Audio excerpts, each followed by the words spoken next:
Bears can find a lot of reasons to worry about today's financial markets, and we regularly cover a lot of those on this program. But in this video, we hear from a market bull to understand the other side of the story. What may the bears be getting wrong? But I think that the key thing of the last decade is there's obviously been a proliferation of passive investors and dollars going into passive strategies, as well as, I think JP Morgan puts it, 90% of trades are computer-based. And so if you don't understand how everybody else is positioned, if you don't understand, right, what is driving the security that you have a thesis on, your thesis may not matter. Welcome to Wealthion. I'm Adam Taggart, founder of Wealthion, welcoming you back for another week of making sense of money and the markets so that you can make better informed decisions about building your wealth. Now, many of the recent experts featured on this program have been very skeptical of today's richly valued markets and have been urging investors to take caution. To avoid the echo chamber effect, many of you have contacted me, wisely asking for an interview focused on the other side of the story. What do the bulls think? How do those who are actively long this market rationalize their optimism? What may bears be misunderstanding? To find out, I'm pleased to welcome Nadine Terman to the program. Nadine is CEO of Solstein Capital and a regular commentator on CNBC's popular trading show, Fast Money. Nadine, thanks so much for joining us today. My pleasure, Adam. All right, and I guess, Nadine, in full transparency, I should let folks know that a million years ago, you and I were junior investment banking analysts working in the same bullpen at Merrill Lynch. And then we both went to the same business school program at Stanford. I think I was like 2 years ahead of you, so I think we just missed each other. But basically, we've known each other for a long time. That's right. We suffered during the same period and enjoyed another period of our lifetimes together. That's a great way to put it. All right. Well, look, Nadine, that said, you're not going to escape the question that I ask all of my guests here at the beginning, which is just at a very high level. What is your current assessment of today's global economy and financial markets? Adam, we're generally bullish on risk and anticipate we'll be able to maintain that disposition into December, probably next year in the early, maybe January, February. We do believe, however, that inflation may have sowed the seeds of its own destruction via depressing, Biden's infrastructure agenda and all the bullish commodity market speculation that coincided with that fiscal policy catalyst. So our current reflationary environment may turn into stagflation. And just so your viewers understand, reflation is when the growth of GDP is accelerating and the growth of inflation is accelerating. But stagflation is when that inflation stays accelerating, but the growth of GDP is decelerating. So that's obviously a really different setup. And when we think about asset markets, they might have begun the process of reducing breadth, so not everything going up at the same time, particularly in the physical commodities asset class. And so we might be into the peak of the ongoing bull market in most risk assets, but again, that breadth is probably declining. So you're going to see some winners, but you're not going to be having winners across the board. And obviously that hawkish October CPI data dramatically reduced the probability of realizing Goldilocks. So what's the difference between Goldilocks and the other two I mentioned? That's when the growth of GDP is accelerating, but the growth of inflation is decelerating. So that was a potential to be hit technically from a bottom-up perspective macro regime, but we're probably not going to be able to get that because of that hawkish print. So again, we're currently reflation. We're looking to when are we going to transition to either inflation or deflation, and those are really different setups going into 2022. All right, and maybe we can talk about those in a few minutes. But Nadine, so talking about inflation, sowing the seeds of destruction here. Yeah, remember, I'm bringing you on to be the bull here. Yeah. No, I'm kidding here. I really appreciate you telling us however you see the world. But it is interesting that there's a perception, fair or not, that CNBC is sort of a station that just cheerleads the markets, and you're on there pretty regularly on fast money. I think it is really interesting and somewhat telling that, you're giving a tempered assessment here of the markets. That even the people coming on CNBC look at the data and say, look, probably not Goldilocks going forward. Again, don't want to put words in your mouth, but I think you said that yourself. All right, so before we dig into maybe some of the finer aspects of what you talked about, I do just want to stay at a high level here for a moment and ask the question, what are the bears missing? And a little bit of context behind that is, I would say the preponderance of experts that we've had on this channel in the past definitely fall on the market skeptical side of things. And I think a lot of the people who watch this channel do so because they have that same sort of skepticism in their minds, or at least in their guts. And I've heard from many of them, hey, we don't want an echo chamber here. We don't know what our blind spots are by definition. So we'd love to hear from people that have a more optimistic view of the investing landscape. And you mentioned yourself, you're still active in the game, and you see opportunity here, at least to the end of the year. So what's your answer to, the folks that are heavily bearish? What might be they being blind to here? Process and data. So you have to look at process, you have to look at data. And I guess I'd answer your question is duration, right? And so if you're looking at a time horizon, I have to watch 4 time horizons roughly. So there's today, tomorrow. So what's the current setup and how are other investors positioned? So I think to answer your question, and I'll get back to actual statistics, they're missing that. How are others positioned? And this is a big part of how do we generate our excess returns, is that you don't want to have a consensus position for at least very long. Because if you're right, you probably don't make much money. Everybody's on your side of the trade. But if you're wrong, right, then you don't lose that much money. And so what you want to have is a lot of consensus positions. And I think what they're missing, to answer your question, I'll come back to it though, is the investor positioning data. So the first duration is like today, tomorrow. The second one is the coming week. So what else could matter short term? And we can come back to that. And then the current quarter, and then call it the next 3 quarters. So we spend a lot of time and we use data to every single day look at the macroeconomic statistics as well as the technical statistics. So the first 3 parts of our investment framework, or the key parts, I should say, are 1, the macro, 2, like fundamental stock picking, security picking, and then 3 is the tactical. So they're missing the first and the third. So if you look at where is the world right now, everywhere but China is in reflation. So what does well in reflation? Energy, infotech, industrials, consumer discretionary, like we saw the retail print this morning from Walmart. So I think they're missing, number 1, that certain assets can continue to do well in these reflationary environments. So that's the setup we're in right now. But then 2 is the technical. And so where's my stats? I put some on here. Is that, coming into the week, investors were short the Russell, short the 10-year, long the Dow, short natural gas, long gold against other positioning. And we could see that they were roughly 3 standard deviations short. Wheat, soybeans, sugar, cocoa, nat gas, they were short the 10-year and over 1 in nat gas, meaningfully short wheat, soybeans, sugar, cocoa, other commodities. So let's say you have a consensus position with everybody else, like you're short nat gas, you're short all these commodities. Like what happens when there's any incremental good news? That thing explodes to the upside.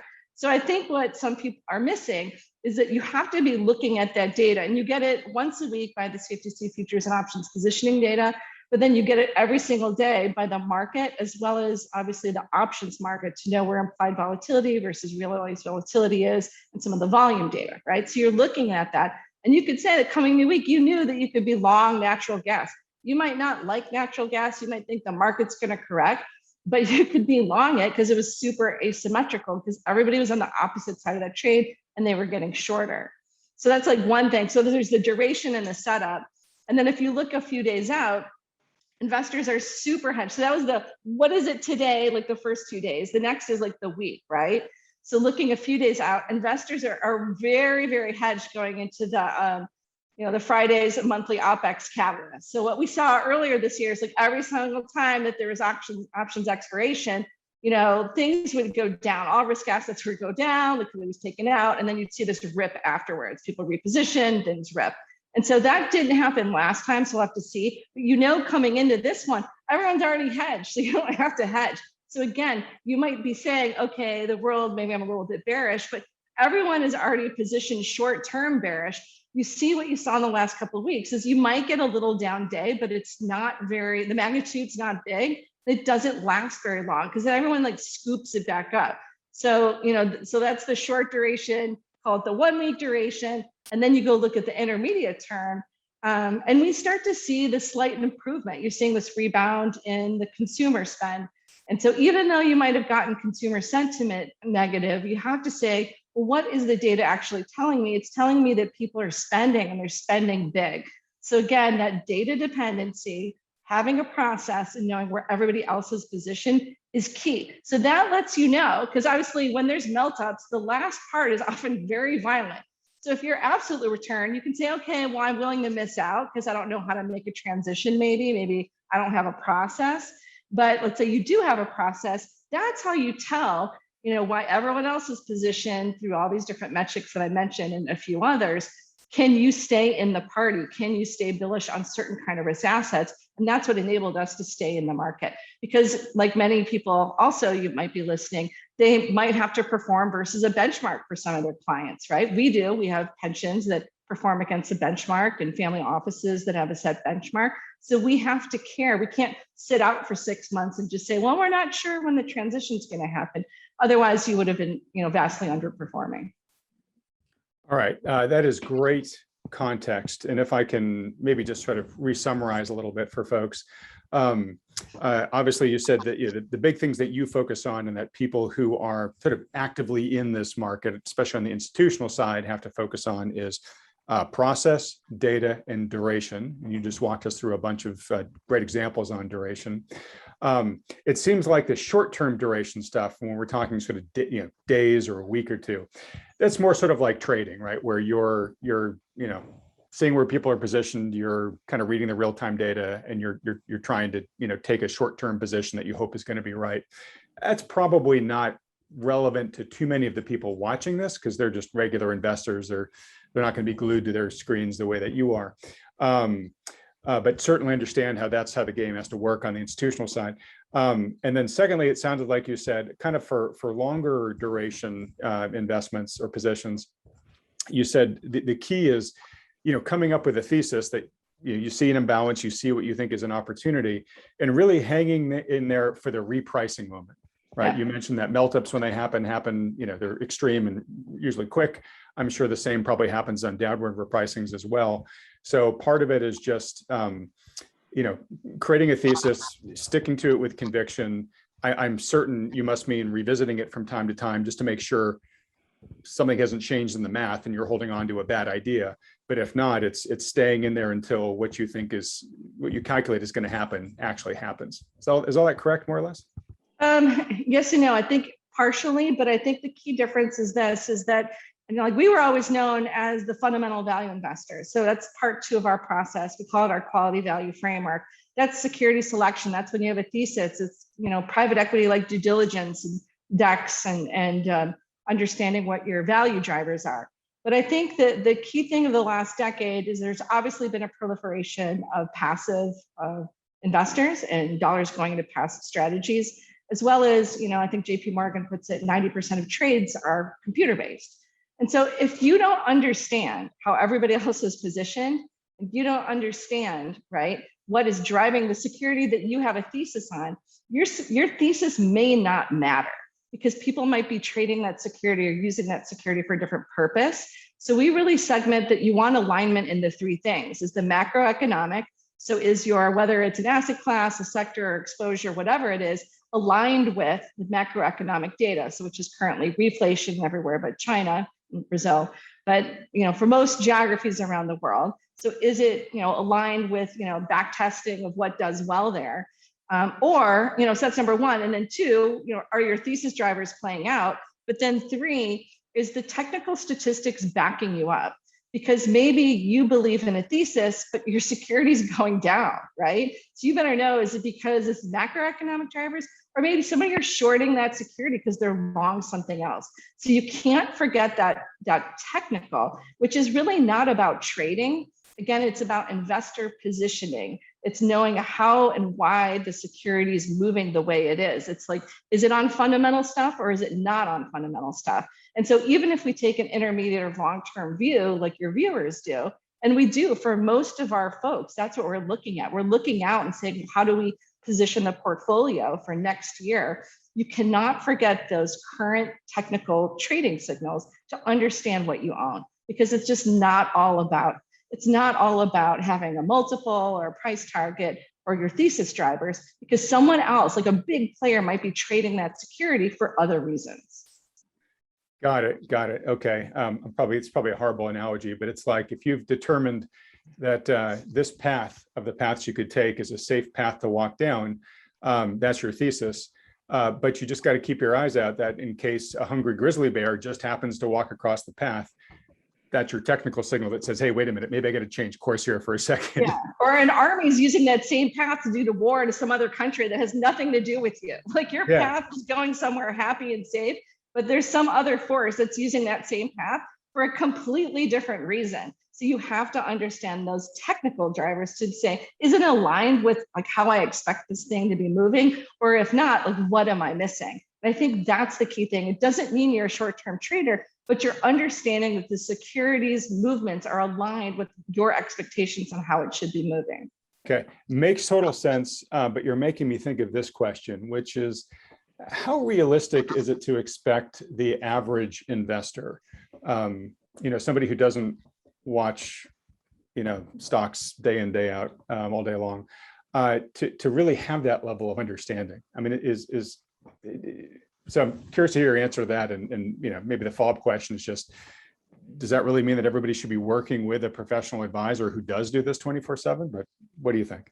Well, I think a lot of advisors don't do that. So I'd caution folks. But I think you do have to have some sort of process and data-driven process to be able to compete against a lot of people out there. So what do, right? You're an individual investor and you have a full-time job, but you're really interested in managing your portfolio. I think you can get data from other people who just do it really well. And people are, you're welcome to contact me and I can give you places where I get some of my data, and they put it into context, right? And so let's say you spend, 15 minutes a day, just like reading through, it could be a once a week. You're reading through, understanding what are some of the big macroeconomic drivers. For a while, we had a decade of almost smooth sailing in that front. And so it doesn't mean that that's changing all the time. In a pandemic, it changes a bit more. And obviously next year, we're seeing some deceleration in our horizon. But you want to be ready for that. Again, it doesn't mean it's changing every day, but you want to be well read in that so you're prepared. And then, you can have your own thesis and fundamentals of the businesses that you want. You can use other, research providers to help you there. I can tell you the ones that I think, do a good job of outlining things if, you want to read other people's perspectives. But then the third part, that technical part that you're talking about, a lot of clients have asked us, can they use our framework and our algorithms? We're actually putting something together that we might be able to share with folks. It's a way we just understand. It's data that's available from Bloomberg and other places. And you're right, it's really expensive data and people aren't glued to their seats. But if you have it put in perspective for you, then you can take a look at your securities that you're interested in to be able to say, okay, I can see these specific statistics that should matter, like implied volatility on a security should matter to you, because if it's versus realized, if it's at a discount, it means that nobody's paying for protection. So if people are complacent, obviously the risk goes up. If it's at a premium, it means that maybe a lot of people are protecting that security. So you don't have to worry about it. So I don't think you have to boil the ocean with data, but there's certain data that you should be able to look at if you're running your own portfolio to say, okay, if something doesn't seem to be moving the way I'm expecting to, maybe these statistics will give me a little bit of a sign why. But if you don't understand that, I would say you should get out, because there's a lot of people spending all their time trying to figure it out and understanding how things are moving. And so, you want to be focused on those securities or those exposures where you feel like you have some sort of edge. All right. Yeah. And I mean, as you and I know, and you way more than me, there is an asymmetry of information out there. There are lots of institutions paying lots and lots of money, and they've got lots and lots of contacts to be able to find out which armies are going to start, crossing which paths next, that the average person really just isn't, unless maybe they have access to one of these systems you're talking about. And I don't know if we have time to go too much into it here, but the service that you're talking about, you're working on, when and if that launches, love to have you back on. You can tell folks about that. Sure. All right, so one thing we haven't talked about here on the bullish side, which I imagine has got to have been a pretty substantial part of the bullish case for the past, decade or so, has been, the Fed. Creating this massive tailwind at the back there with, record low interest rates, asset purchases. It's really kind of been the bull's best friend. So curious, any thoughts you have on that? And you just mentioned the word deceleration. I think there's multiple factors that go into that, but certainly one of those has got to be tapering, potentially tightening, et cetera, on the Fed's part. So where does the Fed fit into your outlook right now? Sure, it's the Fed and it's all central banks. But I think what you have to say is that, call it in the next 6 months, what you're seeing is pretty strong growth in GDP accelerating in most places, other than from large countries, China. And so when you see that, and if inflation is still high, it doesn't have to accelerate, but it can still stay high, then you're going to see dot plots and people being really concerned about, are rates going to be pulled in here? Obviously, there's a set transition of liquidity. So where do you know that, right? But in terms of the dot plots and interest rate rises, they're going to be looking to the accelerating growth of GDP or not. And so what happens though, if you don't get that, is then those dot plots get pushed out. So like maybe the biggest surprise of 2022 is actually dot plots come in the next few months. If people are worried that inflation is going to make people raise rate, the Fed and others raise rate or too soon or earlier. But then if you start seeing decelerating growth, like regardless of inflation being high or not, you're not going to see central banks like killing their economies by jacking rates up if they're seeing that their economies are slowing down. And so I think the key thing to watch here is whether it's accelerating or decelerating the growth of GDP. And for people who want to just get free data online, also watch your PMIs. So is the growth of PMIs accelerating? Are they staying above 50 to 53 on an absolute level? Because once you start dipping below 53 and obviously 50, that tends to be not a good sign for risk assets. But to answer your question on rates, you're not going to see a lot of governments raise rates at that time because they're going to be more worried about keeping their economies afloat. So let me just tug on that thread for 1 second. So totally understand the rationale behind what you said. Though, what if inflation continues to rage on from here?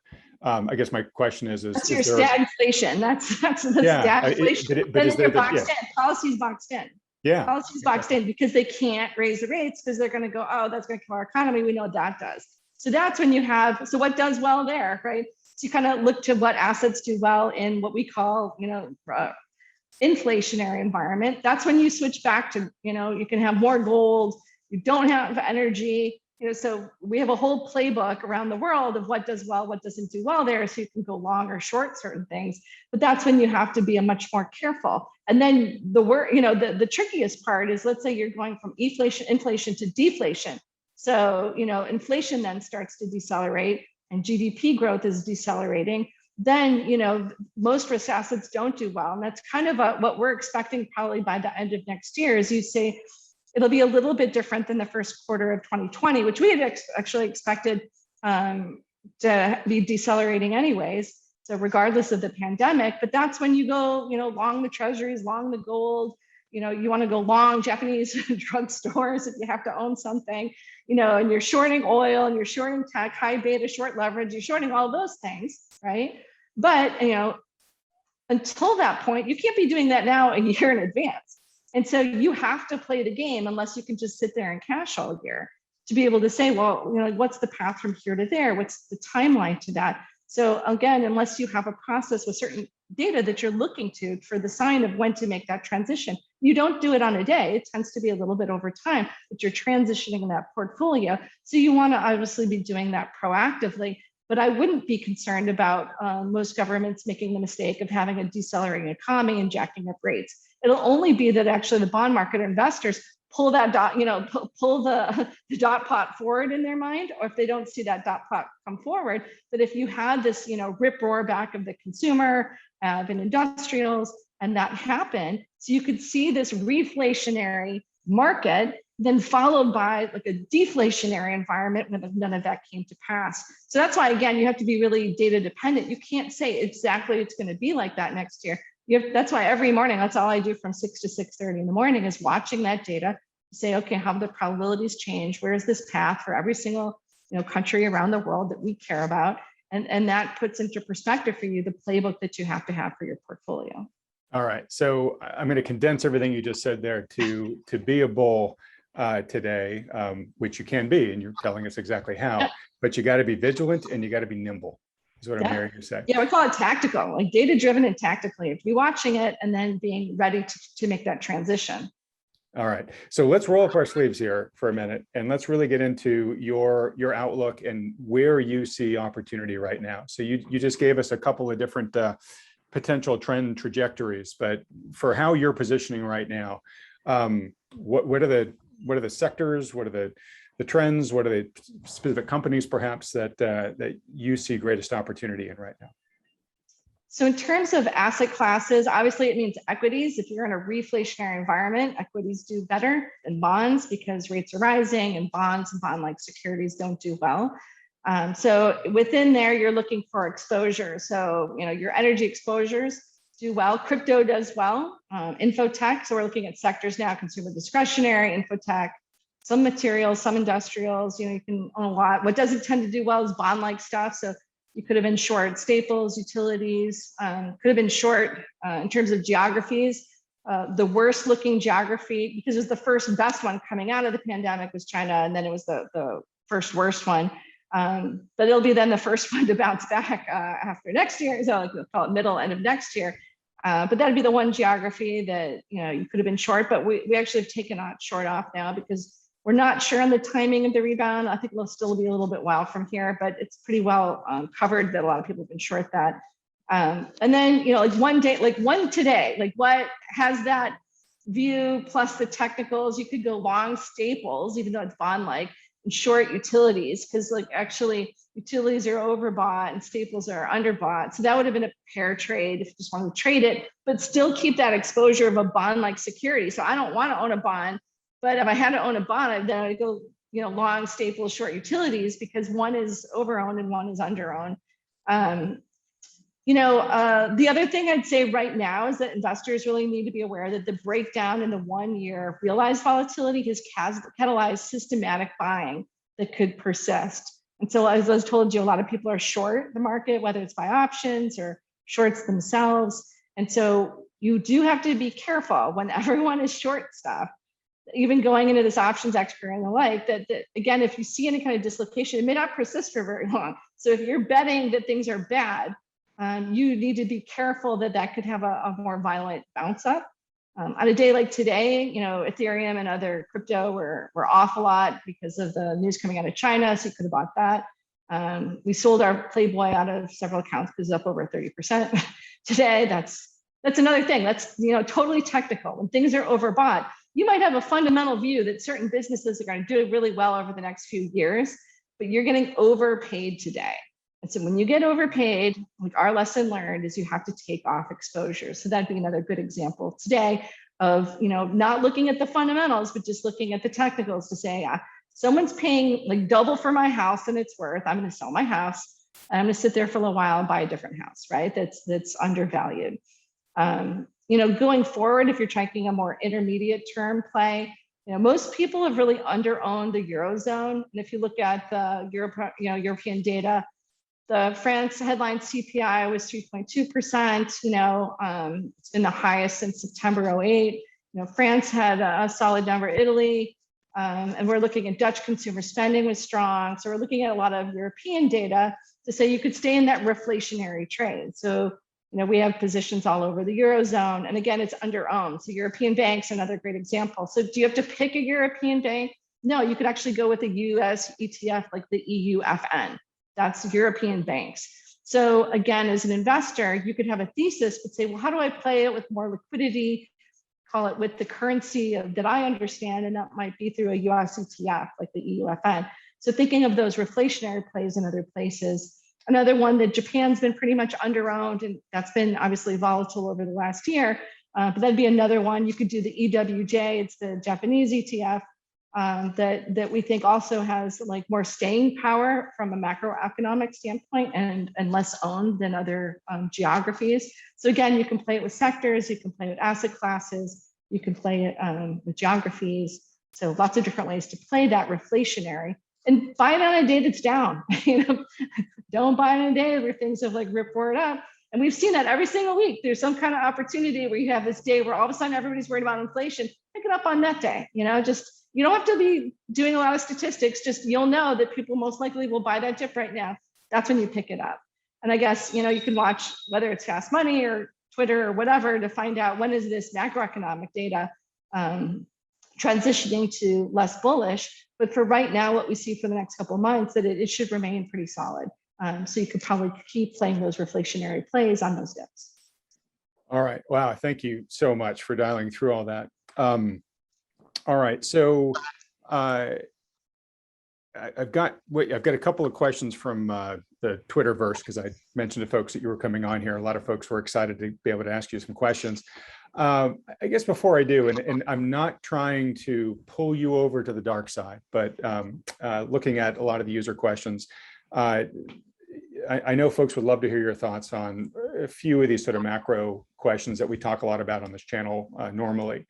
And I guess hearing you talk about kind of how you're looking at, stocks being over-owned or under-owned or whatnot, how much does valuation come into play? And I say that with the backdrop that when you look at historic valuation metrics, this market is more overvalued, or at least more highly valued than it's ever been by a number of those metrics, whether it's PE, whether it's price to sales, Buffett ratio. I mean, just there's a whole long list, right? So are you making decisions really taking the actual valuation into account, or is it just sort of all relative at this point? Like, this is not quite as crazy as this. Well, I guess I learned a lot over time that I think that valuation multiples, like, that's not how you look at what you pay for something. And so I would argue, even from what you said, it's not the truth for everything. Like, European banks don't have that issue you're talking about on historical valuation metrics. So I don't think that that's the case, and you can use a broad brush across all assets. Number one. But number two, the most important thing, like if anybody learns anything from this, is that third part of our framework, you have to understand what other people are willing to pay for that security. And so don't tell me anybody knows that like a REIT should be 6 times multiple or 5 times, multiple on cash flow or whatever. Like, that does not make sense. Because why wasn't it 6.5? Why isn't it 7? Like, that's not how securities are really traded. Yeah, so and again, sorry to interrupt, but can we use this as the example? Yeah. Rivian. Yeah, well, I don't own it. Like, I own things that I can understand that are like asymmetric and that have statistics that mean something. So on something like that, that's a passion play, right? And so that's a whole nother element. That's a whole nother talk we could have about, do you trade? Like, when should someone be trading that stuff or not? But that's not relevant to, I think, the conversation, the process I'm talking about, right? Is that well, there's no historical data to apply to. Yeah, yeah. So that's really about, do you want to gamble or you don't want to gamble? Like, that's up to you. But that's not having a process. Yeah, I sort of mentioned it sort of just as an extreme case of there is at least a big part of the market, and it's in the stocks that kind of comprise a lot of the value of the major indices, where we're at these valuation metrics that had never been seen before in history. So there is this sort of investor appetite for speculation, or at least willingness to pay a lot more per dollar of earning or dollar of loss than before in history. And I just wonder how much of that factors into sort of your trading decisions. But it sounds like it probably does to a certain extent. It does some, but that's like one of many things you have to look at, right? Because what if somebody owns it, but then they bought a ton of put protection on that? What if the whole world like owned Amazon, but they bought a ridiculous amount of put protection on it? That's what happened right in the French governmental elections a few years ago. That's what often happens, like not just in high flying stocks, but like positioning overall. So again, you have to know, how is everybody else positioned? Because if everybody else has, put protection on that, then it just means the asymmetry is still to the upside for whether it's new investors or new capital flows from passive ETFs or whatever it is. So again, it's like having your, your thesis, having your fundamentals, but then how is everyone else, how is that thing trading, and again, like how is everybody else positioned? So that those things all are in concert with each other. You can't look at any one thing in isolation and make the trade decision. Okay, that's fascinating, and correct me if you think differently, but hearing you say that, it sounds like, let's use your example where everybody, owns one of these super high price stocks, but they also have a bunch of put protection on it. If you're just a regular investor and you think, oh, well, a lot of people own this stock and it keeps going up, I'm going to buy that stock. If you're only long the stock, you're taking bad risk, a highly speculative gamble, but you have no downside protection.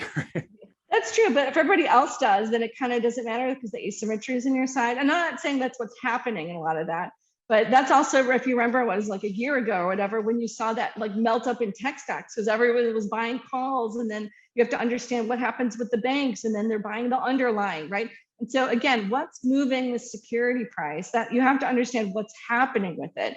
But for the most case, like we don't do like I can comment on the meme stocks, like how would I trade it? But that's not what we do for clients, because that's not, our process. It's not how we invest. But I also have to understand how would you trade something like that? And that's like a different process you have to use. So again, you have to understand what's driving the security you're looking at, and that the process used to make decisions on that. All right, great, thanks. I feel like this is super helpful, because I feel like there are people probably watching this whose heads are beginning to hurt a little bit right now, saying like, wow, right, like you can't have one process for everything. Yeah, because if like I happen to know a short seller that goes on Twitter and really like pushes things, right? And what if that works for the things that he's invested in? Then that's what's driving that security. It's not anybody's fundamentals on that day. And so again, so maybe then I just take my ball and I don't play. I go to a different court and I play in a court that makes sense, where the data makes sense. And so you have to understand, what are the games that you are willing to play? Like maybe you want to ski and play basketball, but you don't want to play football, right? And so again, like you have to understand the risks you're taking and what are the games, what are the environments that you're willing to play in. Yeah, that's great. That's great context. All right. So one more sort of macro question here, which is, I think we all would have been shocked if March of 2020, when we all saw the markets, correct as hard as they did, and we were in the middle of the global pandemic with all the uncertainty. I think if somebody had told us, hey, you know what, don't worry, the S&P is going to go up by 80% this year, and then it's going to go off to the races again in 2021, right? And a lot of what drove that, I'm not saying it's the only thing that drove it, but a lot of what drove that was, in the US alone, $10 trillion, right? $4 trillion in monetary stimulus and about $6 trillion in fiscal stimulus. And that's played a role in really, getting asset prices to where they are today. As we look forward to 2022, the Fed is talking about tapering, maybe even tightening. Bullard just sort of said this morning he thinks tightenings, should happen at some point next year. And Congress is having a lot harder time getting fiscal stimulus passed. What do you think the impact of that's going to be? The turning off of those stimulus spigots? Well, obviously, when you take liquidity out of a system, that's not usually good for asset prices. But you also have to say what's known versus not known. People know like what the path is. The Fed's been very clear about what the path is on liquidity getting sucked out. But there's still liquidity going in right now, so it's pretty meaningful. So again, you can't delete that just because it's declining. You have to say like, okay, what's the time frame on that? And then your other point about interest rates, and fiscal spend gets to, again, my point of looking at the data. So when does the data start to decelerate? It decelerates faster here in the US versus in the Eurozone. China's bad for a while, but then it's, let's call it the first mega economy to bounce back. And so I look at it as a portfolio.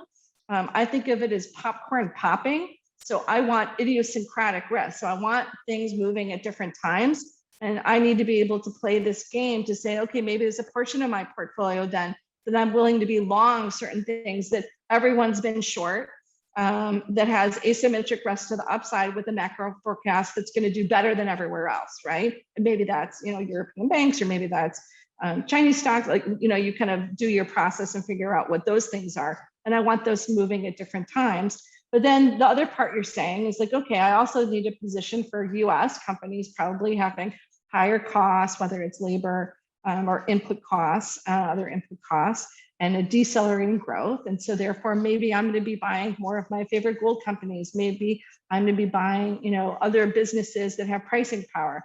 Maybe I'm going to be buying certain things on a relative basis can outperform the people kind of under own, like Staples.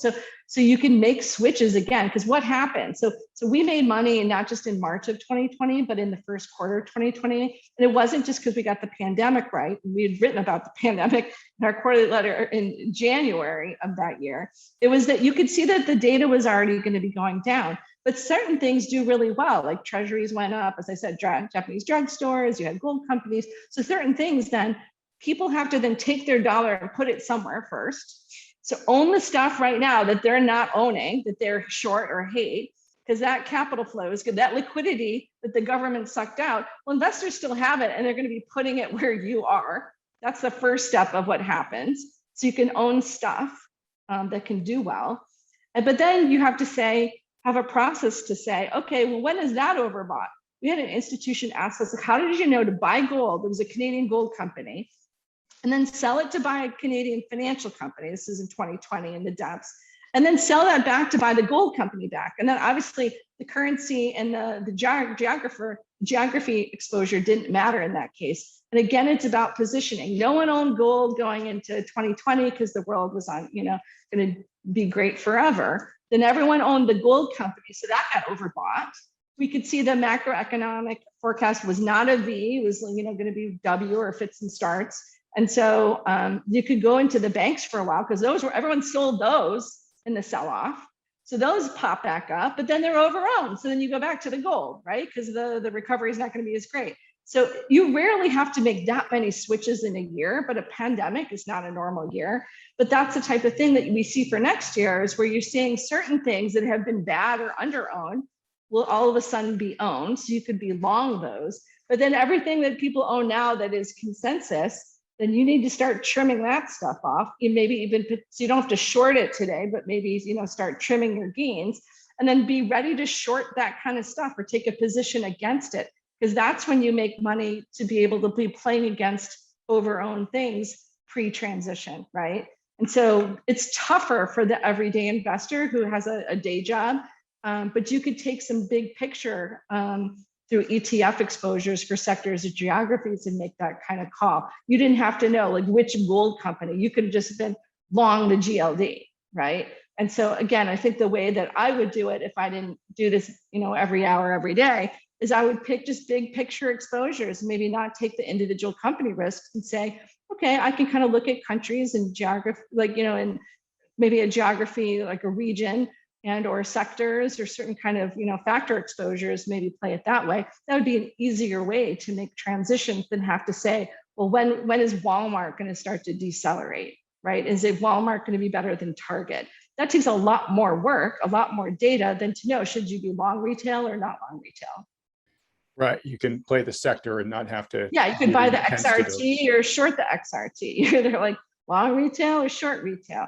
So I think that there's ways you can do shortcuts if you don't want to be, bolted to your chair all the time, and still make some of these transitions and make some good money and also manage risk. Because that's the whole thing is, like, how did we make money in the downturn? It's managing risk. And so I'm just as willing tomorrow to short something that I made money on today, if that's what the process is telling me. And I think you have to be thinking of that.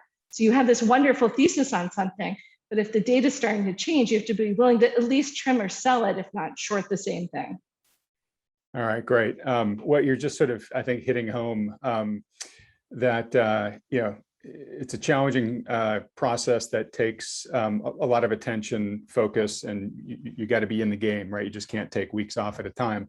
So if you're a regular person, I wish they would close the market from August and December, give us all a month off. I would love that too. But for the individual person, you're doing a good job of telling people, hey, if you want to do this yourself, here are certain things you can do. And for those that are up for the challenge, absolutely. But I think you're also underscoring that for those who aren't, and everybody has a financial future to plan for, they should find a professional financial advisor who has an approach that they feel confident in, who does this type of stuff, has the focus and the diligence and whatnot, and work with them. And that could be your firm, could be one of the firms that Wealthion endorses, or it could be, any other firm out there. But the point I think you're making, whether intentionally or not, is just sort of like, hey, it takes a lot of expertise to do this right. And if you don't have it yourself, find somebody who does.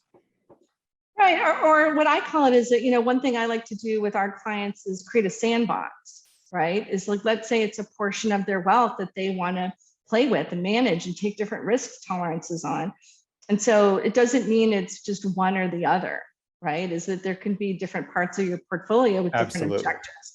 And so I call it the sandbox, where, like I have a really actively trading sandbox of one of my clients who used to, manage a fund, but he wanted someone else to manage most of his estate. But he loves the fact that, he's trading futures and doing that in his sandbox, and then he can have fun with that. But it doesn't necessarily, again, have to be one thing or the other. But I would just say for people, it's also really important that you understand what their process is, and we all make mistakes. And so make sure you find somebody who can talk about, like, when have they made mistakes and why did it make a mistake? And, what are their views going forward? What's the data that underpins it? Because if they can't communicate that, then it really means that maybe there's not a process. And so I'm not advocating for any particular firm. I'm advocating to find someone that has a process that you believe in, and just making sure that they can, talk about their successes and talk about their failures. I think it's really important that you have that sense of comfort with somebody and feel aligned with what they're doing, but making sure, again, that it's underpinned by data and process. I think it's a great point. Yeah, if they can't explain the process, it's probably a pretty good sign that the process underpinning their work isn't very good, or maybe doesn't. Or it's somebody else's, that's like, how do we get a lot of clients is they're often given, like, some pie chart options by, large firms, but it's not really tactical and according to their specific objectives, because they can't be. Like, large shops can't give a bespoke portfolio for most people. They're just not allowed to for compliance reasons. And so again, finding someone, like, if you're looking for bespoke and tactical, find someone who does that and who can, be your partner on it. But if you just want to be like, what, I don't need that, I just want to know that it's like roughly doing something, then just make sure it's cheap, then focus on cheapness, and that it's meeting the benchmark that you're looking to meet a benchmark on. The only other kind of caveat I would say is, like, some wealth shops won't give you a benchmark and your performance against the benchmark. And I think that's really wrong. So again, it doesn't matter what that benchmark is. That's for you to decide with your advisor or whatever the firm is.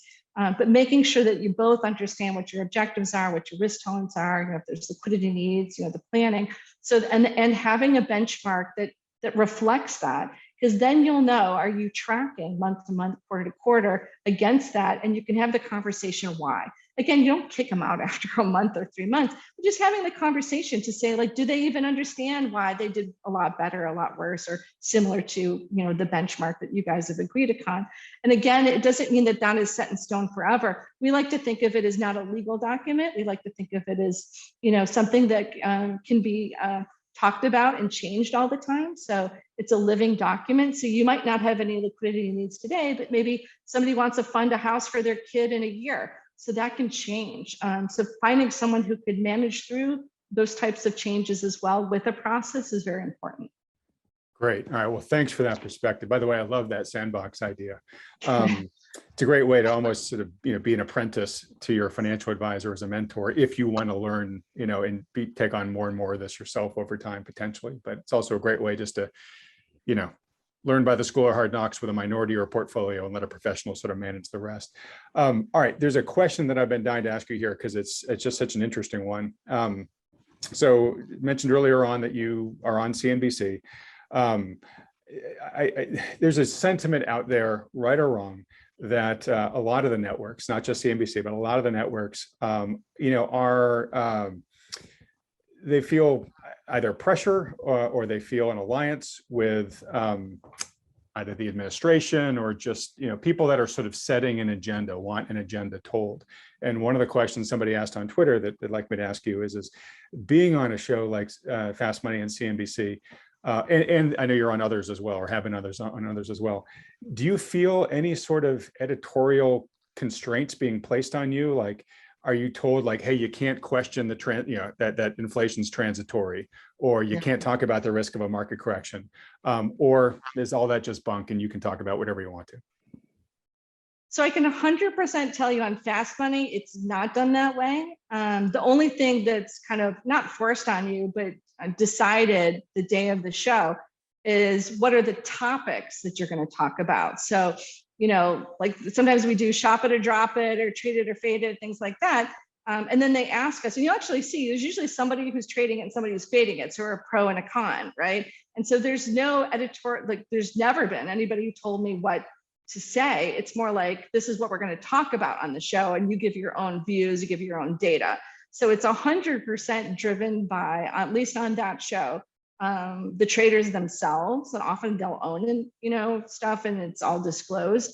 And when I for a few years I did a lot on Bloomberg. I'm not allowed to do that anymore because you have to, when you have a contract, you stay with the platform that you're with.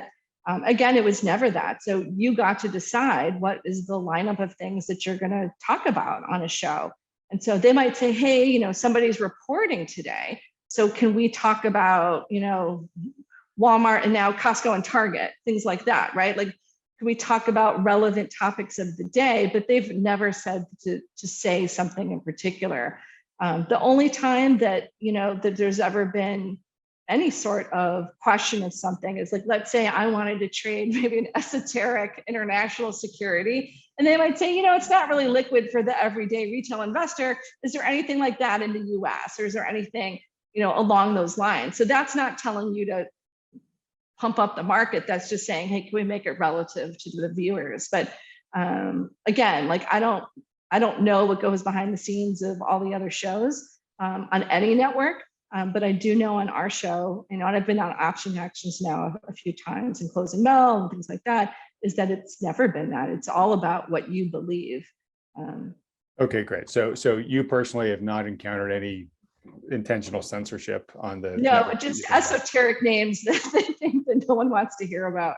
Yeah. Well, and it's good to hear. I think that there are these perceptions that they get out there and then they just kind of persist and grow.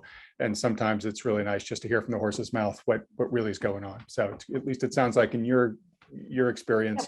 But that show's also about trading, right? And so, and most of the time there's people going long and short something. So that can't be always bullish or always bearish, because most of the time, and then the thing I also like about that show, why I actually agreed to do it, is that there's different perspectives, but also people are, collegial, is that I can disagree with somebody and hopefully not be too disagreeable, and talk about the data, talk about process, but again, have a different view than somebody else, and the traders on that show, there's some are more bullish and some are more bearish, and whether it's on particular names or the market overall. But that's the one thing I actually liked about Fast Money, is that it's truly about what everybody believes. And Melissa Lee is a great anchor because she really pulls that out of people, and she remembers what you said. She'll be like, Adam, like you're probably the bearer of this, she'll kind of go after it. But that I think makes it a little bit more legitimate, of making sure that the traders not only give their viewpoints, but can comment on what they said before. Because the thing I don't like is I don't like being like, oh, I'm long this today. No, today I'm short. I've been long. Like you're always right. So I've never seen that on the show either. I think that people have said when they've been wrong, and then other people have been congratulatory when people got things right. And so that's really important for me, at least, of being on a show where it can be more data driven, and also there's some fact checking going on. All right. Well, thanks for sharing that. And I'll tell you, it is fun to turn on the TV and say, oh gosh, there's little Nadine Terman from 1995 Merrill Lynch bullpen on TV. No, I don't tell anybody. So obviously some people know now, but my watch usually will blow up of just like, am I watching you in the airport or something like that? I'm an introvert for your viewers by nature. So it's not something that I sought out, or it's not something that I actively publicize, but obviously it's out there in the world. So when people figure it out, it is kind of funny to reconnect with people like you and other people. who are in a gym somewhere and are watching me. So it's pretty funny. Oh, it is fun. Well, your greatness has been thrust upon you or forcibly grabbed from you, but it's because you're so good, Nadine. Yeah. All right. Well, look, in wrapping up here, two last questions.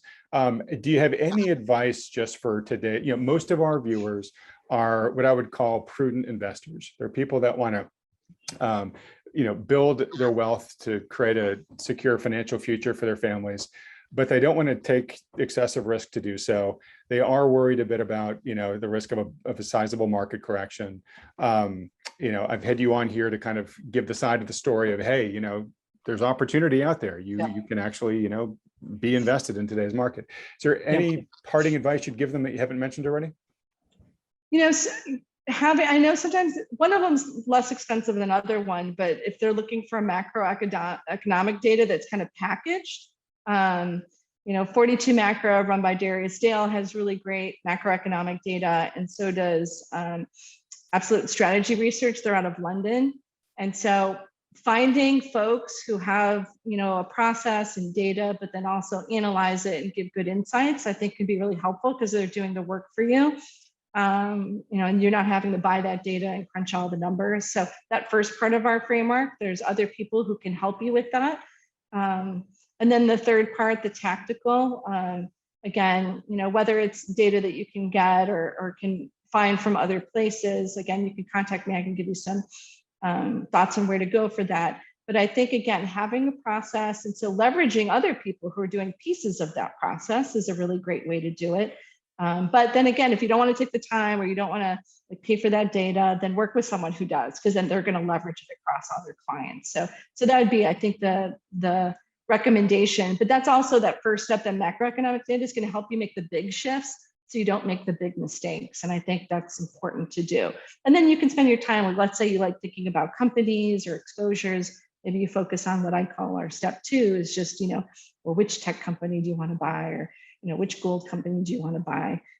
But decide where you want to spend your time, where you don't want to spend your time, and then really understanding yourself is, what are you good at? What do you want to rely other people on? And then kind of build your framework of what are you doing yourself versus working with others on, I think is really important.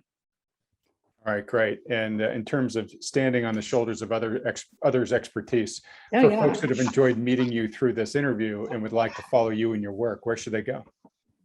You can go to our website. So I think it's info@solsteincapital.com. So our website is just solsteincapital.com, and it has you can put your name in there and any kind of note if you want something, or if you want to talk to somebody, our team will get back to you. And then we can kind of, if you're looking for advice on some data or anything, we'll put you in the right direction. We try to be helpful to people. If you're looking to talk to us, we'll make that happen as well. But also, if we're not a match, we're more than happy to connect you with people that we think you would be a match with. We try to put good karma out into the world and match people, just kind of like if you were matching a friend to get married, we think of that as important for an advisor or investment partner as well, is that we want to make sure people are fit with the right group. So we're more than happy to make some intros. Excellent. All right. And when we edit this, I'll put the URL to your website right up there. Okay. All right, Nadine, thanks so much. It's been so fun reconnecting with you, seeing the great success you've been having. I don't know. I just find it funny. It's like I do TV and then I turn it off. I've never watched our show. I just don't. I don't do it. It's not my thing. I don't know. I find it weird, but but other people do. There's a lot of other people who do, exactly. Other people do, just like they're watching you. People watch because they wanna connect. Yeah, they want to learn. They want to connect. All right. Well, look, Nadine, thanks so much for coming on, and Sure. Love to have you on again. And when your new service that you mentioned briefly at the beginning rolls out, we'll have you back on to talk about that. My pleasure, Adam. It's so good to see you. We hope you've enjoyed this discussion with fund manager Nadine Terman. As she and I mentioned several times in this interview, it's a challenging environment out there for individual investors right now. So if you'd appreciate a free, no strings attached portfolio review by a financial advisor who can help manage your portfolio full time, keeping in mind the risks and opportunities we talk about in this channel, just go to wealthion.com and we'll set one up for you. And please help support Wealthion in reaching more viewers by hitting the like button and then clicking on the subscribe button below, as well as that little bell icon right next to it if you haven't already. Thanks for doing that, and thanks for watching.